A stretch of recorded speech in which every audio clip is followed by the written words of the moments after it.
Salut à tous et bienvenue aujourd'hui dans Carvan du VFX pour un nouveau tutoriel sur Blender. Aujourd'hui on s'attaque à une nouvelle texture procédurale puisqu'aujourd'hui on va créer donc du bois, d'accord? Donc pas du bois simple, donc ça ce sera pour un autre tutoriel, mais on va créer donc des planches en bois, d'accord? Par exemple pour du parquet que vous allez mettre au sol ou pour texturer un objet quelconque, d'accord? Donc on se retrouve tout de suite sur Blender.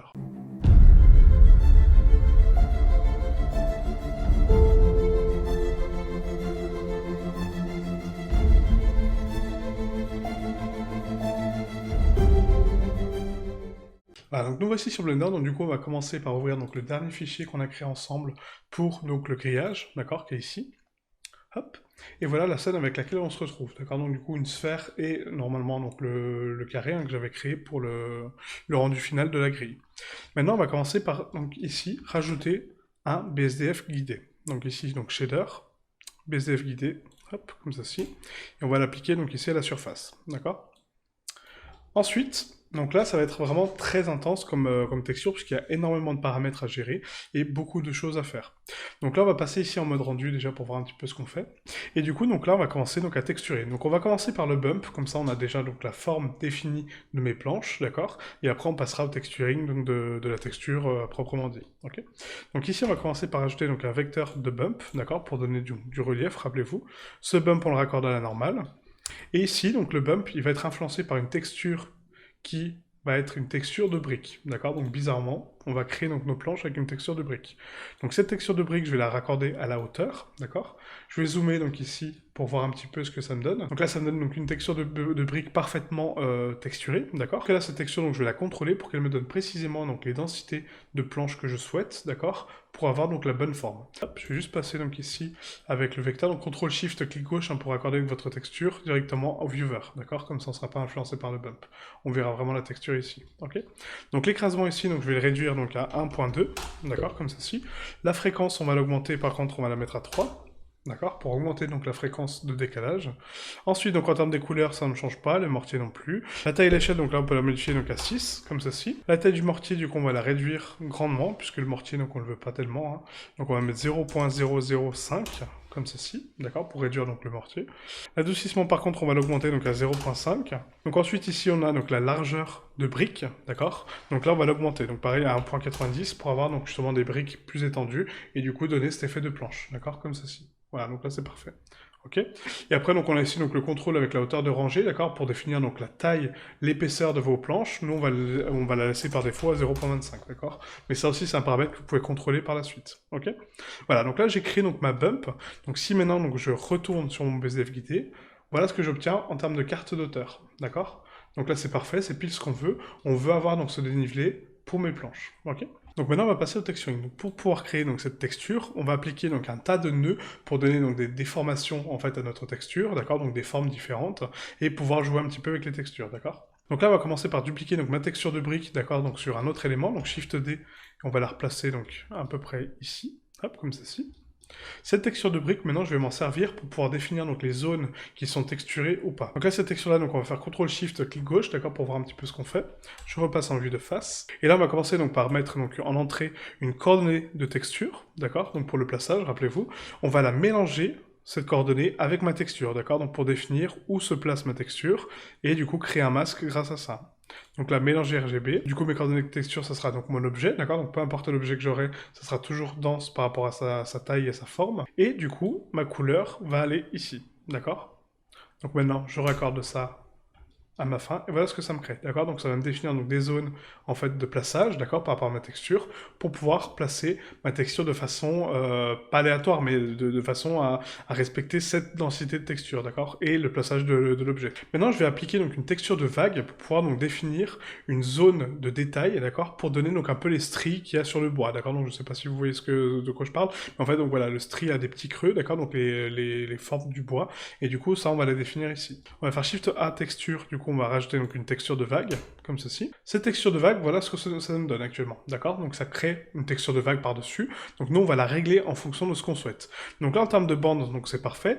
Le sinus, on va mettre en dedans de scie, d'accord? Pour donner donc ce côté un peu plus hachuré aux textures, d'accord? Donc pas des densités de noir et de blanc comme ceci aussi prononcées, mais quelque chose d'un peu plus hachuré, d'accord? En termes de taille d'échelle, on va la réduire grandement. Par contre, on va mettre à 0.7, comme ceci. En termes de distorsion, donc on va mettre à 4,5. Le détail, on le laisse à 2. Et l'échelle, donc ici, de détail, détail, on va le mettre à 5, d'accord? Pour créer justement donc cet effet un peu aléatoire, vous voyez, donc voilà, qui va texturer mes planches peu à peu.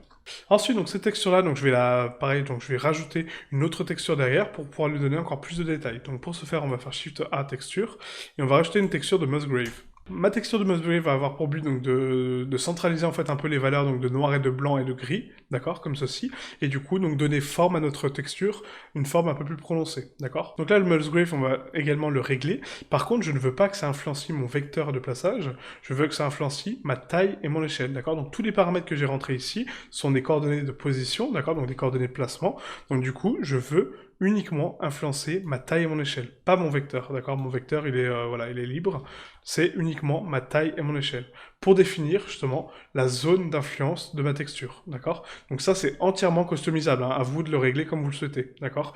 Donc l'intensité, la distorsion, la taille, l'échelle, tout est paramétrable, ok? Donc ensuite, au niveau du détail, on va rapporter un petit peu plus de détails, donc on va mettre à 16, d'accord, pour avoir une bonne densité de détails, d'accord? Donc adoucir un peu nos formes. Au niveau de la dimension, on va la réduire par contre, donc à 0.2, d'accord? Pour nous donner donc cette densité, vous voyez? Et la lincunarité, du coup, on va l'augmenter donc à 2.9, pour créer un petit peu un côté un peu plus aléatoire, d'accord? Donc encore une fois, c'est entièrement paramétrable, d'accord? Donc ça, c'est à vous de le régler comme vous le souhaitez.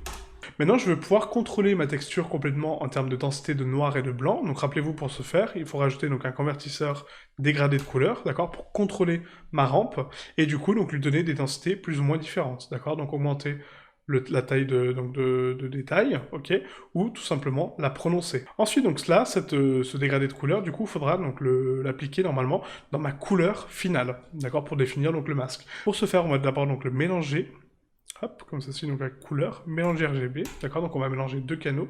Le premier canal sera ma texture, donc ma texture d'aléatoire, hein, d'accord, donc ma texture de vernis. Et du coup, donc là, moi, par exemple, là, au niveau du détail, je veux inverser les valeurs, puisque là, donc j'ai vraiment beaucoup trop de valeurs, en fait, en blanc, et du coup, je veux plus, enfin, j'ai beaucoup trop de valeurs en noir, et je veux quand même beaucoup plus de valeurs en blanc. Donc là, je vais inverser ma couleur, d'accord, comme ceci, du coup, pour avoir uniquement du relief au niveau de ces densités-là, d'accord. Donc là, ça va me créer donc un masque blanc, d'accord, où là, j'aurai 100% de texture sur la partie blanche, alors que sur les parties noires, on verra donc ces reliefs-là sur ma texture, d'accord. Encore une fois, c'est à vous de contrôler la densité de détail que vous voulez, hein, ok. Très important. Ensuite, donc, on va ici donc multiplier cette valeur, d'accord, par une autre valeur qu'on va définir juste après, hein, d'accord. Et là, du coup, donc, je vais créer donc une nouvelle dégradé de couleur, d'accord, encore une nouvelle rampe de couleur, que je vais raccorder à mon facteur. Rappelez-vous, donc ça c'est un masque, c'est pas une texture, c'est un masque de texture. Et là, ce dégradé de couleur va me permettre de contrôler les couleurs de mon bois, d'accord? Donc de définir sa couleur initiale, sa couleur finale et comment il agit. Pour voir ça, donc on va faire CTRL-SHIFT, clic gauche sur mon BSDF guidé, d'accord, pour voir un petit peu ce qu'on a. Hop. Et voilà ce que j'ai pour l'instant, d'accord. Donc pour l'instant, j'ai uniquement des densités de noir et de blanc, d'accord, puisque c'est normal, ma couleur actuellement de rampe est noire et blanche. Donc à moi de définir maintenant donc, les couleurs de ma rampe, d'accord. Donc ici, on va partir sur des tons, hop, un peu plus orangés, d'accord, comme ceci, hein, d'accord, pour donner une densité à mon bois un peu orangé, comme ceci, un peu plus foncé. Voilà, donc là c'est parfait. On va rajouter une couleur centrale qui va être donc mes noirs, d'accord, donc ma densité de noir parfaite, comme ceci. D'accord, donc ça va être le contour de mes textures de bois, d'accord, pour rajouter du relief. Et ensuite, là, ma couleur finale sera, encore une fois, un orangé un peu plus prononcé. On va faire un bois comme ça me paraît pas mal. Hop, comme ceci. Voilà. Et donc là, cette couleur-là, je vais la rapprocher comme ceci pour l'éclaircir. Et là, par contre, je vais la foncer un petit peu plus. Ah, donc encore une fois, les couleurs sont libres à vous, hein, d'accord, donc c'est à vous de les gérer, hein, ok. Donc voilà ce que ça m'a créé, d'accord. Donc cette couleur va me permettre de créer la couleur de mon bois, d'accord, donc de la contrôler, ok.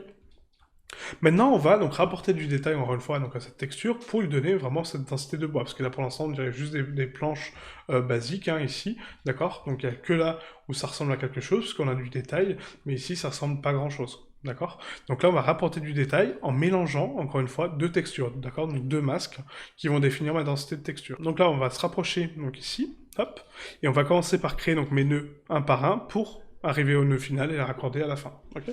Donc là, je vais commencer par créer donc une texture de vague, d'accord, donc texture vague, comme ceci, que je vais raccorder donc à un vecteur de plaçage. Donc CTRL-T, rappelez-vous, pour raccorder votre texture à un vecteur de plaçage. CTRL-SHIFT, clic gauche pour voir un petit peu ce qu'on fait, d'accord? Donc là, j'ai créé une texture de vague.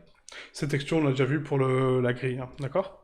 Donc là, cette texture-là, je vais devoir donc, lui indiquer sa position exacte. Donc déjà, mon vecteur sera influencé par l'objet. Voilà, comme ceci, d'accord? Donc ce qui me permet de créer ce type de texture. Cette texture-là, maintenant, donc, je vais devoir lui indiquer donc, des valeurs, d'accord? Donc ici, pour pouvoir la customiser. Donc là, en termes de valeurs, donc ici, au niveau de la taille de l'échelle, on va mettre donc la taille de l'échelle donc, à 1, d'accord? Pour donner donc cette densité de strie. La distorsion, donc à 0, c'est parfait. Le détail à 2 et là à 1, c'est parfait. Ok, donc on la laisse comme ça. Maintenant, donc cette texture-là, je vais devoir donc lui appliquer d'autres facteurs pour pouvoir donc la mélanger. Donc déjà, il faut que je la mélange, rappelez-vous, avec donc les coordonnées de ma position pour pouvoir l'appliquer correctement. Donc là, on va faire ça. Couleur, mélange RGB. Hop. Je mélange ma couleur avec ma position d'objet. Hop, ce qui me permet d'avoir donc cette densité-là, d'accord? Donc la densité de masque que je souhaite. En termes de facteur d'influence, on va mettre donc à 0.15, d'accord? Pour être influencé donc à 15% en termes de texture et uniquement à 85% de ma position d'objet, d'accord? Très important. Hop. Et ensuite, donc ce masque-là, d'accord? Donc je vais l'appliquer sur d'autres textures pour pouvoir donc donner la forme que je souhaite. Donc là, on va distordre cette texture avec du bruit. Texture, bruit pour la déformer, comme ceci. Le bruit, on va le régler également, d'accord, pour pouvoir créer donc les stries hein, du bois, rappelez-vous. Donc là, on va mettre donc à 9. En termes de détail, on va monter donc à 8. Et la distorsion, on va l'augmenter un petit peu, on va mettre à 1.4. Hop, voilà, pour créer un peu ce côté un peu vague. Voilà, donc là, c'est parfait. Maintenant, ce qu'on va faire, c'est qu'on va raccorder donc ce bruit à une texture de Musgrave, d'accord, pour voir un petit peu donc la densité qu'on a. Mais je veux pas ma couleur, je veux uniquement mon facteur d'influence, d'accord, parce que actuellement ma couleur, vous voyez qu'il y a des densités donc de toutes les couleurs, hein, donc de bleu, vert, rouge. Moi, c'est pas du tout ce que je veux uniquement le facteur d'influence. Le facteur d'influence, je vais le raccorder donc au vecteur de ma texture de Musgrave, ok, CTRL-T. CTRL-SHIFT, clic gauche, pardon, pour raccorder donc, ma texture au viewer. Et du coup, voilà ce que j'obtiens, d'accord? Donc j'obtiens les fameux œillets du bois, vous voyez, donc les fameuses densités du bois.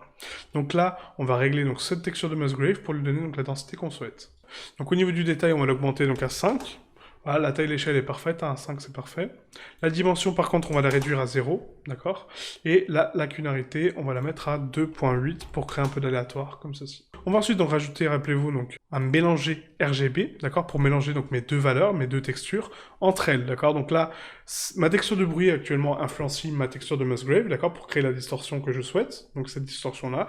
Mais après j'ai besoin d'obtenir le rendu final, donc le mix, le mélange des deux, d'accord? Donc la texture de Musgrave plus mon bruit.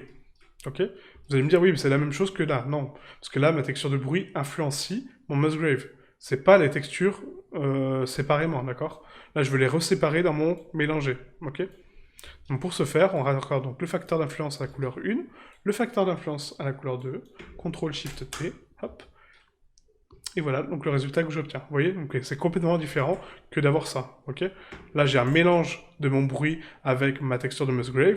Là, j'ai une Musgrave influencée par le bruit, ok? C'est complètement différent. Du coup, là, je vais définir que je vais avoir 15% de bruit et 85% de Musgrave, d'accord? Donc pour ce faire, on tape ici 0.85, voilà, pour avoir 15% de bruit, 85% de Musgrave. Ce qui me permet d'avoir donc ces stries-là, d'accord? Donc là, c'est parfait. C'est pile la texture qu'on veut, avec les œillets et tout, c'est parfait. Comme ceci, et voilà, donc là, ma deuxième texture est créée. Donc maintenant, je vais pouvoir la mélanger avec ma texture principale, d'accord? Donc la texture qu'on a créée avant. Et du coup, CTRL-SHIFT, clic gauche, pour appliquer donc ma texture au shader final. Et voilà ce que j'obtiens. Donc j'ai créé donc des stries, vous voyez, au niveau donc de mon bois, d'accord? Donc des stries parallèles. Encore une fois, à vous de les placer comme vous le souhaitez. Moi, je les ai créées comme ça volontairement, puisque mes planches, je veux pas qu'elles aient toujours le même relief, d'accord? Donc maintenant, on va rajouter encore plus de détails à cette forme pour pouvoir lui donner un peu la densité qu'on souhaite. Mais là, du coup, je vais rajouter donc d'autres masques après ma couleur. Donc une fois que ma texture est créée, je vais rajouter d'autres textures pour pouvoir lui donner encore plus de relief et plus de densité, d'accord? Donc plus de détails. Donc là, encore une fois, donc on va partir donc d'une texture ici, donc de vague, d'accord? Donc ici, texture vague. Cette texture vague, du coup, donc là, je vais lui donner donc, une densité en dents de scie, comme ceci. CTRL-SHIFT, clic gauche, hein, pour voir ce qu'on fait. En termes de densité, je vais lui donner donc 24, d'accord? Donc 24 instances en termes de densité. La distorsion, on va l'augmenter donc à 8, d'accord? Pour créer donc cet effet un peu vague, d'accord? Voilà, de mon bois. Le détail, on va le mettre donc à 4, on peut le mettre à 5, je pense que c'est pas mal. Voilà, donc le but, c'est vraiment de créer donc ces creux qu'il y a dans le bois, en fait, hein, d'accord? Donc ce relief qui va rajouter vraiment un côté réaliste à notre bois, ok? Et donc maintenant, je vais appliquer donc un vecteur de plaçage, donc CTRL-T, d'accord? Pour appliquer donc un vecteur de plaçage. je raccorde mes positions en objet, et là par contre je vais inverser ma position, d'accord, parce que là actuellement elles partent comme ça, je veux qu'elles partent dans le sens de mes planches, d'accord, donc à l'horizontale. Donc pour ce faire, on va inverser ici la position à 45, moins 45, pardon, hop, comme ceci. Comme ceci, maintenant que j'ai créé donc ce masque-là, je vais pouvoir donc le mixer avec mes autres couleurs, d'accord, donc mes autres textures, pour pouvoir l'ajouter à mon mesh, d'accord, tout simplement. Donc là, Shift A, couleur, mélanger RGB, comme ceci. On va raccorder donc la couleur donc, du premier à ma couleur finale, hop, comme ceci. Moi en revanche, par contre, je veux pas les multiplier, d'accord, donc CTRL SHIFT le clic gauche, hein, toujours pour voir vos nœuds. Moi par contre, je veux pas les multiplier, d'accord, je veux pas les mélanger, je veux les multiplier, d'accord, donc multiplier les valeurs noires par les valeurs noires, les valeurs blanches par les valeurs blanches, d'accord, pour les accentuer. C'est ça le but, hein, d'accord. Donc là, je clique sur multiplier, et du coup, là, il faut que je lui dise que du coup, je veux plus de texture que de relief, d'accord, parce que là, mon relief, il est vraiment trop prononcé. Donc à moi de déterminer ici, donc rappelez-vous le facteur d'influence, comme ceci, donc là 0.15, voilà, et du coup, donc là, je vais inverser mes masques, d'accord, pour avoir donc plus de densité de couleurs et moins de densité de stries, d'accord. Donc mes stries seront très peu visibles en termes au niveau de mon bois, d'accord, comme ceci, hein. Hop. Voilà, donc on les voit à peine, d'accord, donc ça dessine un petit peu un pattern sur mon bois qui est vraiment sympa, et après à vous de les prononcer en termes d'influence, d'accord, donc ici ça va permettre donc de créer, vous voyez, la densité de stries, très important. Donc là on va mettre 0.25, je pense que c'est pas mal, comme ceci, voilà, pour créer ce type de relief. Maintenant il faut que j'accentue, encore une fois, mes reliefs en fait de briques, d'accord, parce que là, rappelez-vous, hein, on a créé nos planches, mais là, mes planches, je les vois quasiment plus, d'accord. C'est comme si c'était une seule et même texture.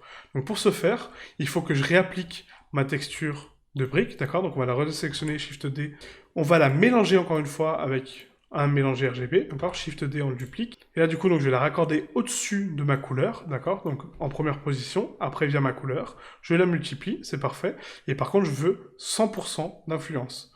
D'accord, donc 100% de ma couleur, et je veux uniquement que ma texture donc de brique soit considérée comme un masque. Pour refaire, réapparaître mes stries de planche. Ok? Aussi simple que ça. Voilà. Donc là, on a parfaitement texturé mon mesh, et du coup, c'est nickel. Maintenant, je vais raccorder donc le final ici. Hop. Et voilà ce qu'on obtient. Donc là, on a vraiment toutes les densités en fait qui sont respectées, et du coup, c'est parfait. D'accord? Donc maintenant, on va créer donc une carte de rugosité pour pouvoir contrôler la rugosité de mon mesh. Donc pour ce faire, on va ici donc rajouter tout simplement une texture de bruit. Une texture de bruit comme ceci. On va faire donc une rampe de couleur avec un convertisseur. Hop. Voilà, comme ceci. Donc la rampe de couleur va être influencée par le facteur de ma texture, d'accord. Et la texture va contrôler ma rugosité, d'accord, pour donner un côté aléatoire. Donc des zones un peu plus brillantes que d'autres, du coup avec le contrôle de la rampe, ça c'est très important. En termes de plaçage, après à vous de voir si vous voulez mettre donc ici des coordonnées de texture comme ceci, pour les appliquer par rapport à votre objet, encore une fois, pour avoir une densité cohérente, d'accord. Mais bon, voilà, c'est pas très important. Donc rappelez-vous, hein, donc les valeurs blanches sont pas du tout brillantes, les valeurs noires sont très brillantes. Donc à vous de régler ici donc les paramètres, d'accord, pour donner donc plus ou moins de densité de blanc. Donc là j'ai aucune brillance, vous voyez. Alors que là, sur mes zones noires, j'ai une grande brillance, d'accord. Voilà. Voilà comment contrôler l'aléatoire de la brillance. Après, si vous voulez donc la rugosité pareil, enfin partout pareil, vous avez juste à supprimer donc le slider et laisser tout en noir, d'accord. Ou tout en blanc à l'inverse, pour enlever toute la rugosité de votre matériel. Ok? Voilà, donc ça en était tout pour cette texture, donc j'espère que ça vous a plu. Vous voyez, donc là c'était vraiment une texture assez dense à concevoir, puisqu'il y a pas mal de paramètres à jouer, et du coup, voilà, encore une fois, c'est entièrement procédural, donc entièrement contrôlable. Donc merci à vous, je vous dis à très bientôt pour une nouvelle vidéo. Ciao ciao.